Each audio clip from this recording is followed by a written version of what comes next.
So at this point, it's sufficient for us to look at what a probability density function is. All right, so this time around, we are looking at probability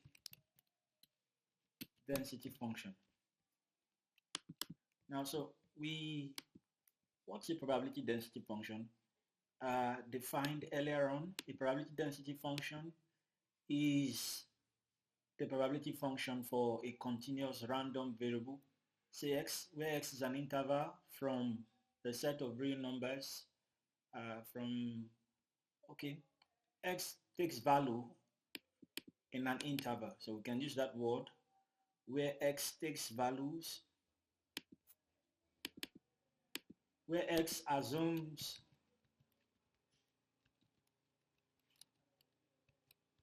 values in an interval. All right, at this point, it suffices to remind us of the fact that x will be taking values from, x can take values from the real line. So for instance, if x is said to be in an interval, let's say minus, minus 2, maybe minus 2 is less than x is less than, assuming this is what we have. Okay, we may take the minus away, so just have minus, no, we just have a 2 rather. All right, so if we do this, what we are going to have, it means that x can take 2.1, can take 2.01, it can take, so the number of the values that x can take are limitless. Like there are so many that you cannot count, you can't finish. Just for 2 alone, you will have so many different values, 2.11, 2.13. Then before you talk about going to 3, 3.12, 3.22, 3.3, then you go to, so all of that like that. So there are so many values that you can't count them all because it deals with decimal. So every possible number you can think of, whole number and decimal numbers from 2 to 4 are what are involved in this interval. And so it is impossible to list all of them completely. That is why we consider a continuous random variable within an interval. So that makes it easier for us. Now, going back, having known, okay, I think we may need this definition, having known that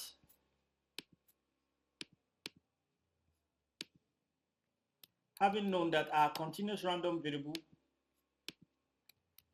has a probability function or probability distribution function called a probability density function. So the name of the probability function or probability distribution function for a continuous random variable is called the probability density function, while that of a discrete random variable is called the probability mass function. All right, having known that, we are interested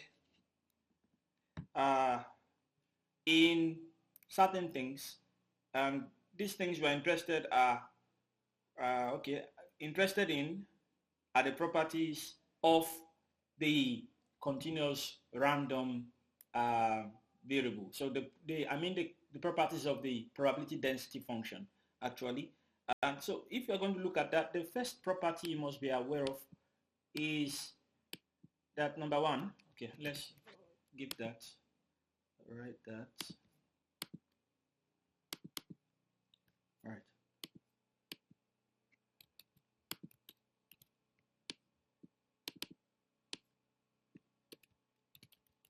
Properties of a probability density function. Right. Number one, it's very similar to what we have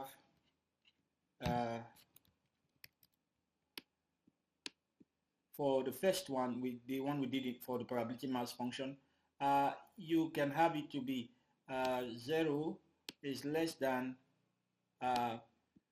this time around we don't consider p of x. By convention we use f of x here rather than rather than p of x, and so f of xi will always be between 0 and 1.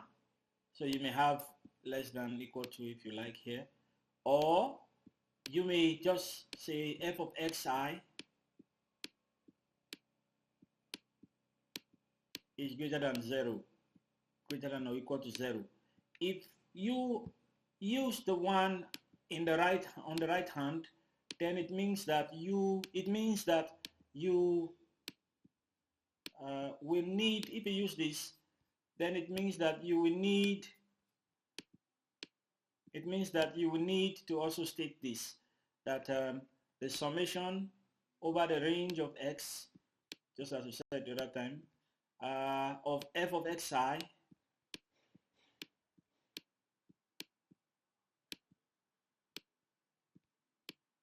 is equal to, oh sorry, we are dealing with the continuous random variable here, so we need to use the integral. I'll tell us why the integral is important, why it has to be the integral this time around. The reason is because there are so many points, so many decimal points, and I mean so many possible values, and you cannot list all of them. So instead of considering to sum the points, which are infinite, so many, we decide to find the area, so the area within the given interval, and that makes it easier for us, makes it possible to sum everything that we want to sum. All right, sorry.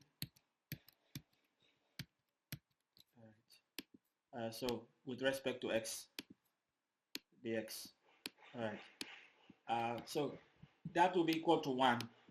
Don't forget that when we did that of the discrete random variable, we summed over everything, we summed over to get a result.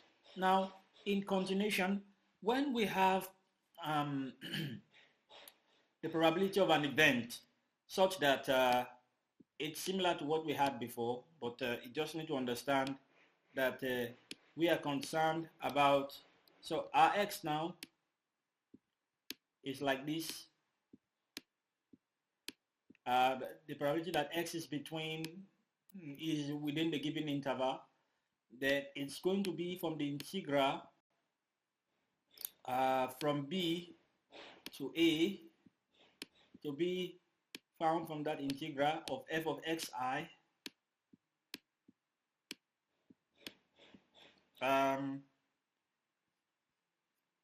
dx. Sorry, we're not supposed to even have xi here, we're just supposed to have x.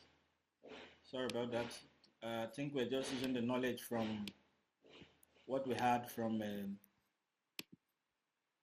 let's just leave it as f of x. Okay, so the knowledge from the discrete, in this case we are good to leave it like this. So we have dx with respect to x. Okay, and that is going to give us something else that we will look at later on anyway, but for now it suffices to leave it this way. We continue, and then the probability that x itself is less than a is another thing. When we have it to be this way, I want you to know that if I have it this way, look at number 3. The way I have it now, if I have it to be like this, it's still the same thing. So even if I have less than or greater than, and maybe I put it on one side, it's still the same thing because it's continuous. So you're going to have to integrate that way. So from B to A, but if I have it to be like this also, probability x less than or equal to A, it's still the same thing, gives me the same thing. All right, so at the end of the day, it gives me from integral minus infinity to A of f of x dx. All right, so that's that. So that's about the probability density function. We we now need to find something else. Don't forget the difference between the probability density function and the probability mass function is that the probability mass function is the probability function, or you may say probability distribution function of the discrete random variable. I come again. The probability mass function is the probability function or probability distribution function of a discrete random variable, whereas the probability density function is the probability distribution function, or you just call it probability function of a continuous random variable. All right, so that's the difference between the two. And that being said, we need to look at what we call the cumulative distribution function. All right.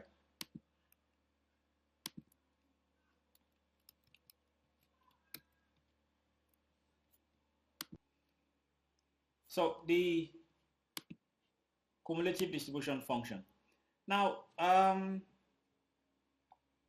the cumulative distribution function is just, okay, using a discrete random variable now, it's just when you want to find the possibility from, okay, over a range of points. Let's start from there. So for instance, I say maybe let's assume that I'm looking for the probability that x is greater than, I'm talking about a discrete random variable now. So say the probability that x is greater than 2.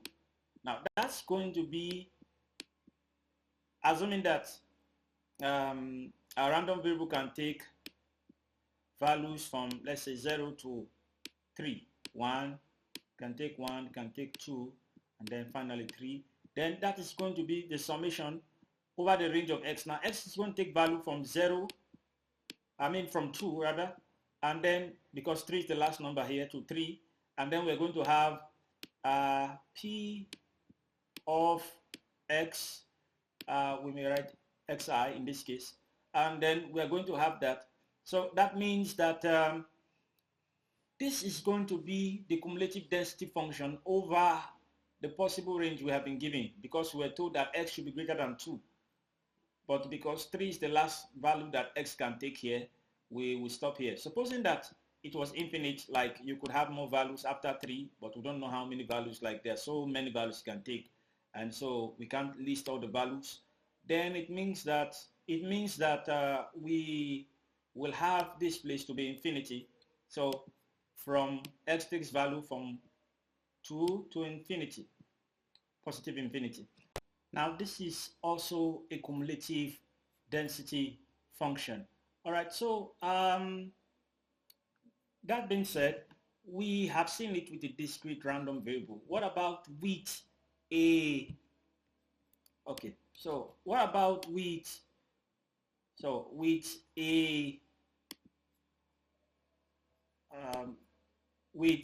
a continuous random variable? With a continuous random variable, it's not so different. The only thing is that the area, we look for the area, but not for all possible outcomes, just like this one, we're selecting just some portion of the outcome. So our interest may be the probability that x is greater than 2. Let's assume that x is taking values from x. Okay, we have our random variable to be such that, please mind the color. The example here is different. That's what I'm trying to, okay, so this is discrete, this is continuous. All right, now let's assume that x takes value, x is such that 0 is less than x is less than infinity. Then what we are going to have here is going to be the integral. Don't forget that although this one deals with integer values, this one does not deal with integer values. It deals with integer values as not, this one does not deal with integer values alone. It deals with integer values as well as every other possible number that is in the real line. So if you deal with 2, you have to deal with 2.1, 2.01, 2. All of those.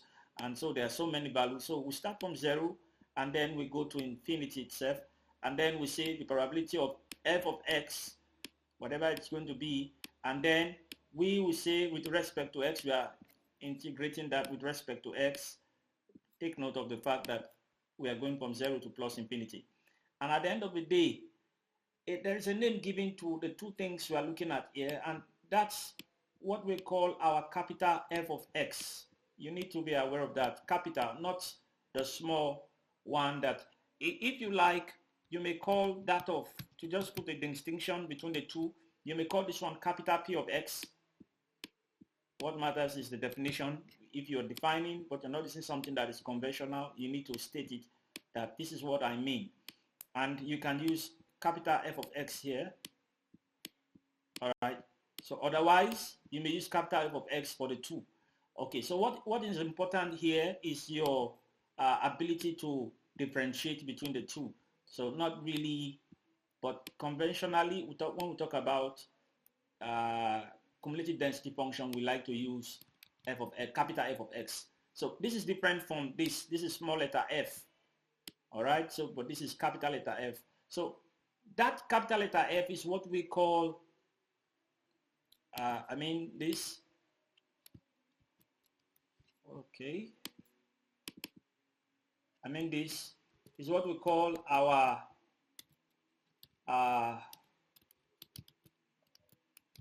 cumulative density, or rather cumulative, the word cumulative, yeah. That's what we call our cumulative distribution function. So cumulative distribution function, it means you are finding the word cumulative should have just one M. So you can take note of that.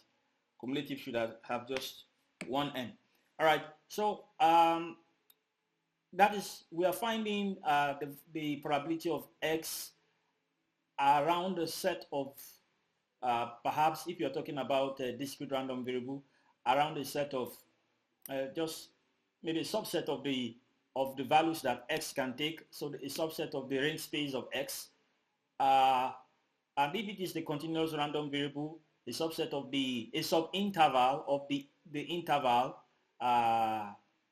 which we may also refer to as the range space of X, although it's in an interval form. So that interval you're giving a sub-interval. From that interval, you just find what is possible to observe within that interval, and you get your capital F of X. So that's that about that.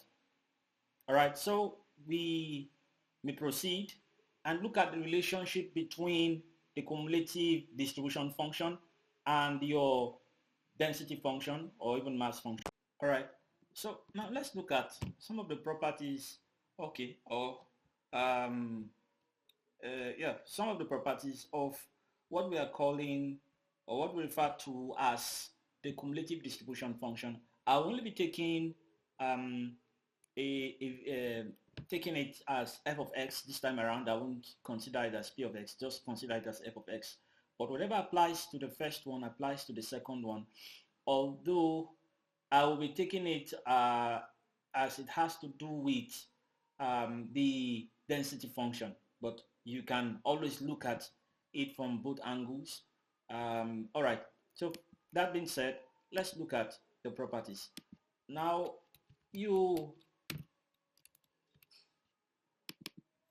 the properties as follows. All right, so number one, f of x is a monotonic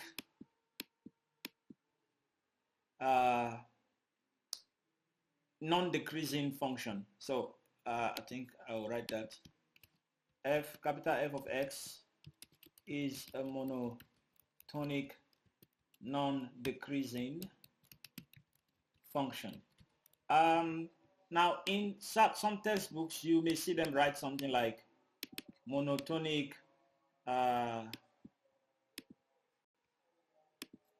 something like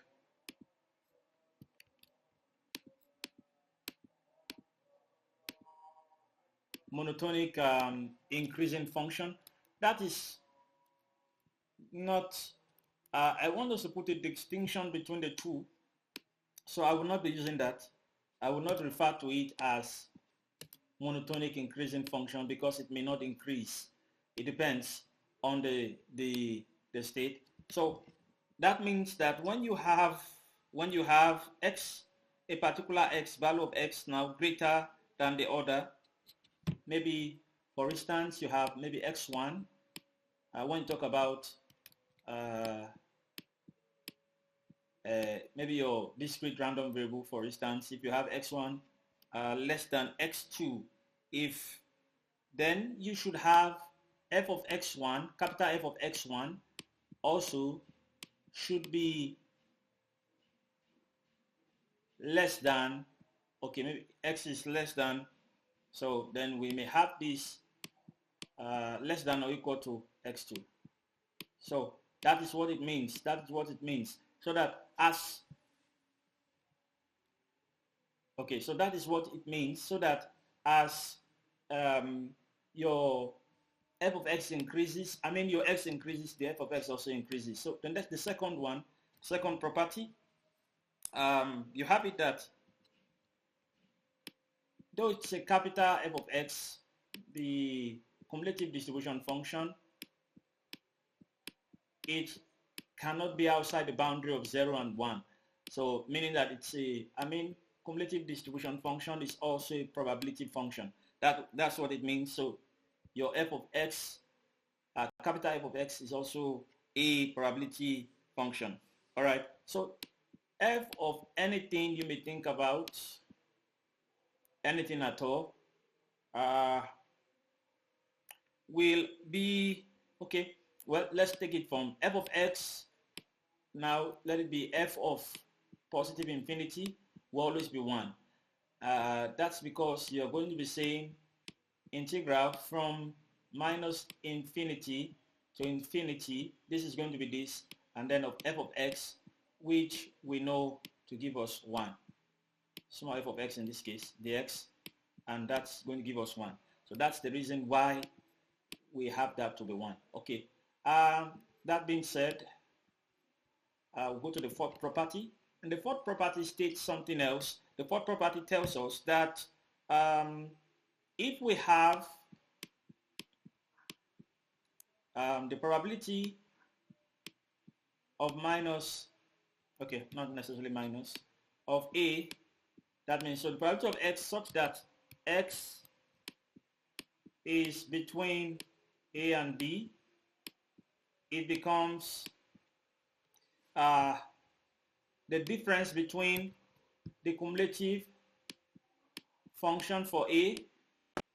All right, so it becomes the difference between the probability that x is between a and b becomes the difference between the probability of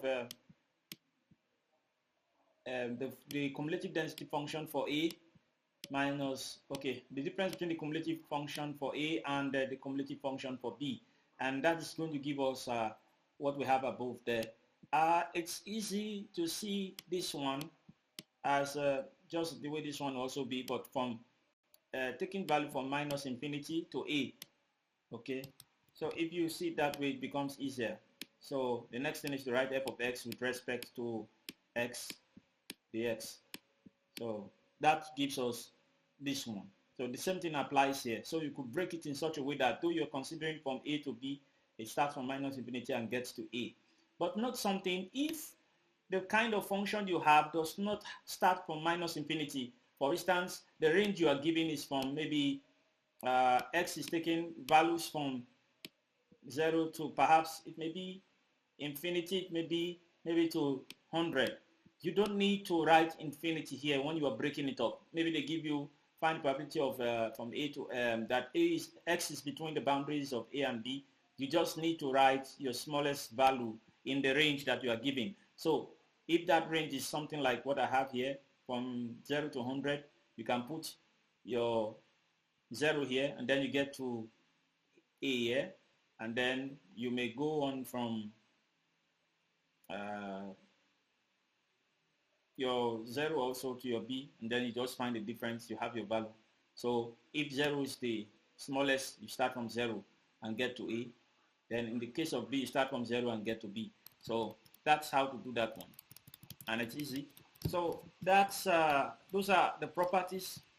Okay, so we may consider some other properties. I think there's a property I should have said before this one, but we can still do it.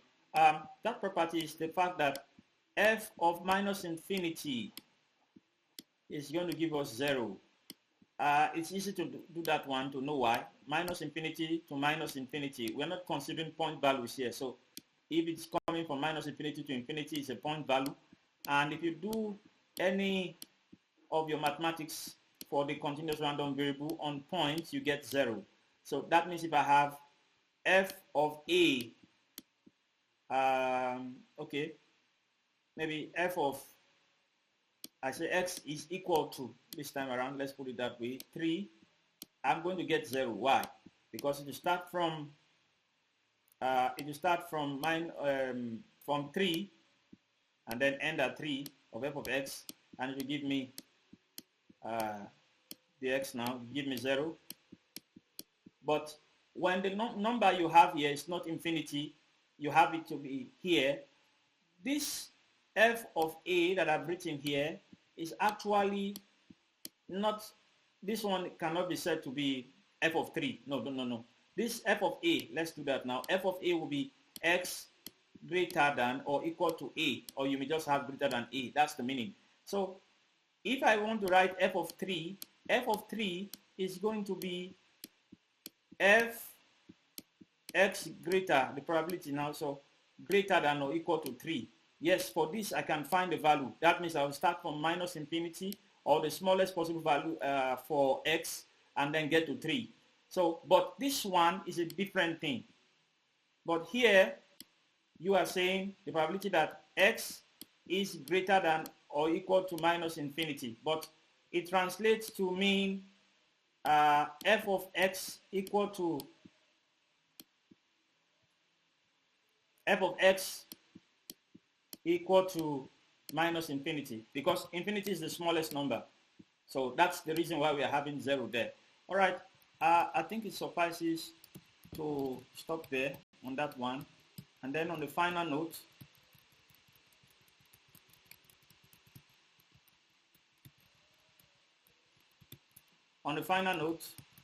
we have a last one. So the last one is going to be the probability that x is greater than a, and that will be equal to 1 minus probability that x is less than 1, okay, that x is less than or equal to a, and that will be equal to 1 minus the probability density function of a. Okay, the probability density function that x takes x is greater than or equal to a. That's what we mean by this expression here. So this is not 9, this is a. I think I just need to rewrite that. A. All right. Okay, so that is that about that. And with that, we have the properties of the cumulative distribution function. And so now, what are the relationships between the cumulative distribution function and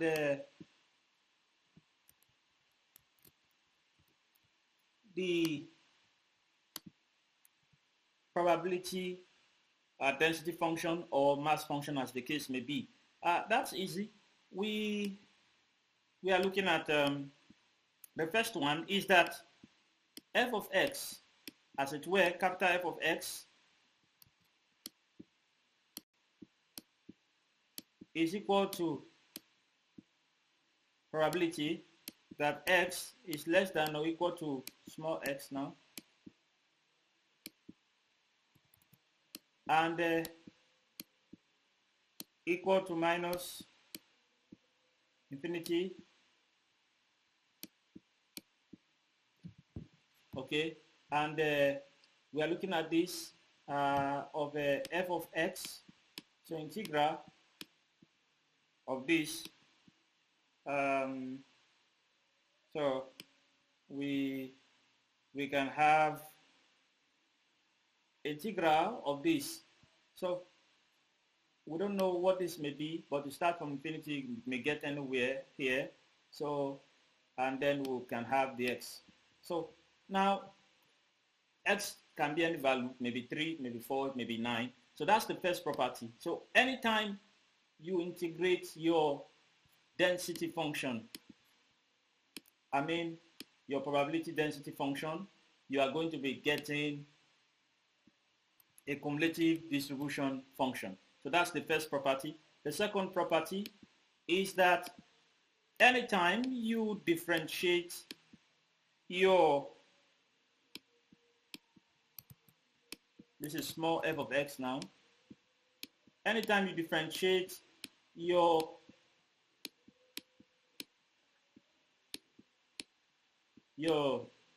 cumulative distribution function, you are going to get back your density, your probability density function. So those are the relationships between the two. I think this suffices to bring a close, but we may consider a very small example. Now let's look at a case where we have, so let's look at examples.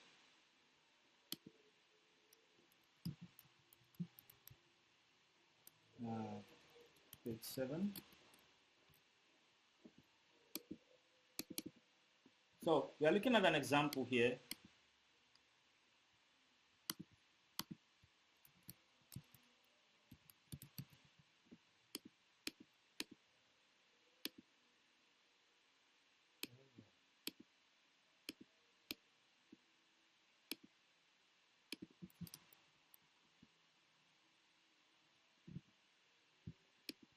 So assuming that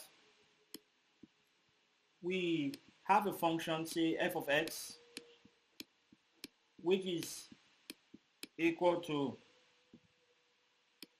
t, okay, maybe we should say p x raised to the power of 4. And it is such that we may use x raised to the power of 2. And the range of value for this, all right, let's change this to 3. Let this be 3. The range of value for this is 0 to 4. I mean, we're not using we're using an interval. Actually, the interval x is between the is within the interval 0 to 4. So we can, all right. So x is within the interval 0 to 4, and then we are going to be having, so this is p multiplied by x, so px raised to the power of 3. All right. Now, so we are to find the value of p. Now, what do we do? How do we do that? We already know that from properties, the properties we have from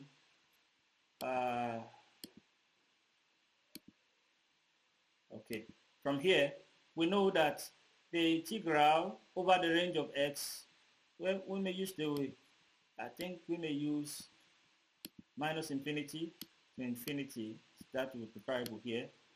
From minus infinity to infinity of x2, but if you use the range of x, still the same thing, actually, because you may not have x taking values from minus infinity to plus infinity, as in the case we have here. But we know that over the range of x, I mean, every possible, perhaps an interval or something, the range space is an interval here anyway, we are going to get 1. So we go back there, and we're going to use just that for what we want to do now. So that law tells us that over the range, the range now from 0 to 4, f of x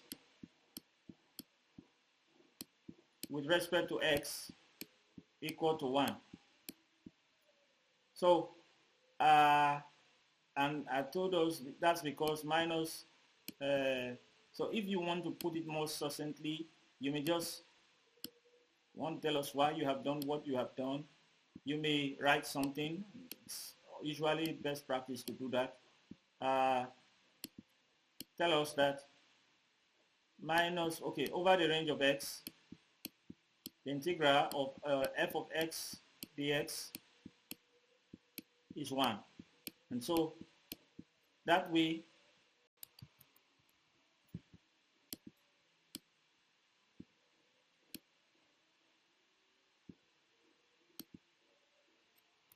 sorry,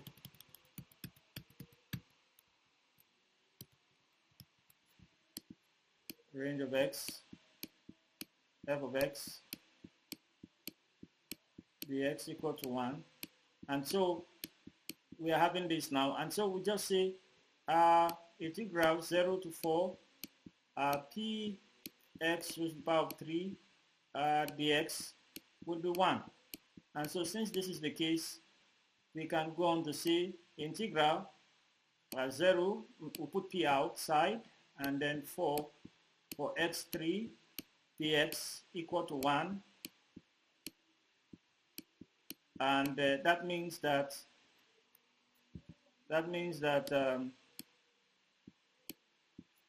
from the law of integrations, or the principles of integration, you will have this to be p outside. So when you integrate x raised to the power of 3, it should give you x raised to the power of 4 over 4, and then you're going to have that range again showing up 0, and that gives us equal to 1. And so that will be equal to 1.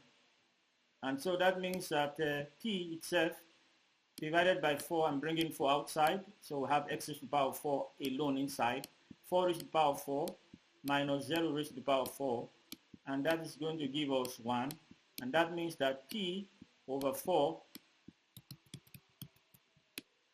p divided by 4 multiplied by 4 raised to the power of, that should be 64 anyway, but 4 raised to the power of 4 multiplied by this will give us 1. And now, looking at this closely, one of the 4's will be cancelled, so we have 4 multiplied by 4 raised to the power of 3. That will give us 1. And that means that we will have 4 times 4, that's 16, times another 4, that's 64. So 4 times p, so we can now divide both sides by 64, and that means you give us p equals to 1. So that will give us p equals to 1 over 64 as our final answer. All right, so that is that about that, and that suffices to show us something here. So it means that the density function we are looking for will be something like this. So f of x equal to, now we said p multiplied by what we're given, px raised to the power of 3, so p multiplied by x raised to the power of 3. And so that will become f of x is 1 over 64 in place of p now, multiplied by x raised to the power of 3, such that x is between, okay, x is in the interval 0 to 4. So any possible number in the real line between 0 to 4. All right, so that is what we are, that's it, we are done with this one. Now, looking at all of this, it suffices to show us that we need to be aware of these 3 things. We're going back to our definitions so that we can see them. So the first of them is, okay, the probability. All right, maybe more than 3 things actually. The first of them is the probability function in red. The second thing is the, okay, probability function, or you may, in full, we may call it a probability distribution function. The probability density function is another thing you need to be aware of. That is the probability function for a density, for a continuous random variable. The probability mass function is the probability function for a discrete random variable. Need to be aware of that. need to know what a random variable itself is, need to know what a continuous random variable is. So a random variable may be continuous or it may be discrete. So you need to know what a discrete random variable is. And then finally, you need to come to know what a cumulative distribution function is. All right, so a cumulative distribution function is a function that has to do with just summing or integrating. So you may be summing over the range of the possible values of x, or you are integrating over, okay, I mean, the cumulative distribution function has to do with summing over a subset of the possible of the possible values of x, or over a subinterval of the interval that is the range space of x. All right, so it depends on whether it is a continuous random variable you're talking about, or you're talking about a discrete random variable. Okay, I said the probability that x is greater than 2. Actually, that should have been from that should have been from 2 to infinity. So that should have been from 2 to infinity like this. So please take note of that. Sorry about that. But I want you to know that the cumulative distribution function is not limited to the greater than sign. You may be using the less than, which is what we usually use. In this case, I'll just illustrate that quickly. It's 2 here. Okay.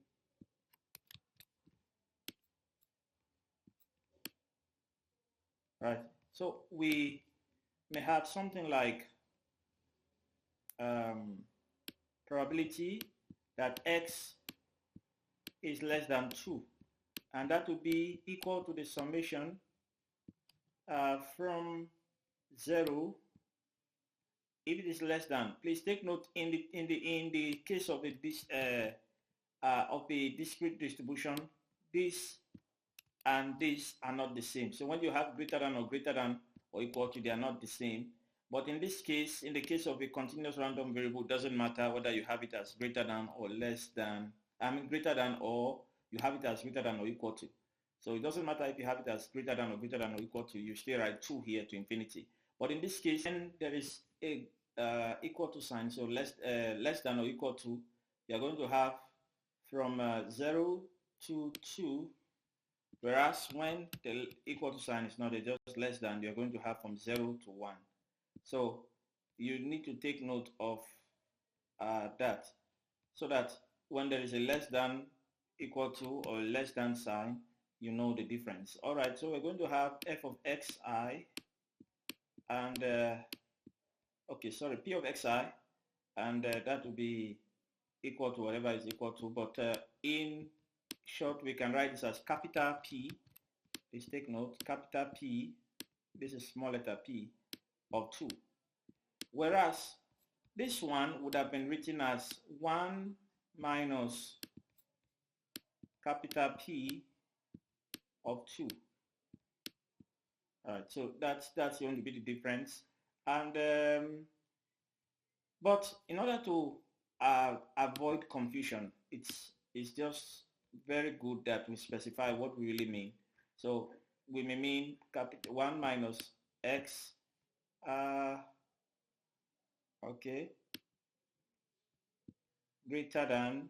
So if x is greater than here, it has to be less than, or since it has to be so less than 2, this is greater than 2, so that means from 3. So if it's greater than, it can also be equal to here when we change it. So so if you remove the probability that x is less than or equal to 2 from this, you should get the probability that x is greater than 2. All right, so here it's now going to be x, the probability that x is less than Okay, since we have less than there, less than 2, which we have written before. So if we prefer, we may write this, but it's usually not preferable to write it this way. We don't usually write it this way. We write it just the way it is here. But because in this case, the greater than or less than, I mean greater than or equal to or less than sign, okay, I mean this and this don't really, that they don't have a different meaning when it comes to the continuous, because you are doing an integration, and this and this don't have a different meaning. They have the same meaning. So these two have the same meaning. These two have the same meaning. When it comes to the continuous random variable, we can say that this one will be equal to 1 minus f2, and in the same way, the probability, or in a similar way rather, uh, less than or equal to 2. Well, I told you you may have less than 2 or less than or equal to 2. It gives you the same thing. Now will be from minus infinity to 2, but we said the range of x is from 0 to infinity, so we don't need to start from minus infinity. We just need to start from 0, and then we get to 2 here. So from 0 to 2 of f of x dx, and that's going to give us f that's a capital F of 2. All right, so notice the distinction now, because this, the less than and this, when it comes to a discrete random variable, are different. We would prefer to write a function like this when we're talking about the cumulative distribution function for a discrete random variable. We prefer to write it like this or like this, or if we have to at least break it up, just do it this way, like make this one become this, express it as this, or okay, that's it. But if we have a cumulative, a continuous random variable, we do it this way. So we can say f of 2. So you already know what that means. Once you see f of 2, you know that it means probability that x is less than 2. Or if you like, you may put this, it's the same thing, in the continuous, okay, for the continuous random variable. All right, at this point, it's a good idea to be able to define your cumulative distribution function. And we can actually do that. So your cumulative distribution function of a random variable, the cumulative distribution function of a random variable x, capital X, evaluated at A, can be defined as the probability that capital X here will take a value less than or equal to A. So the idea is that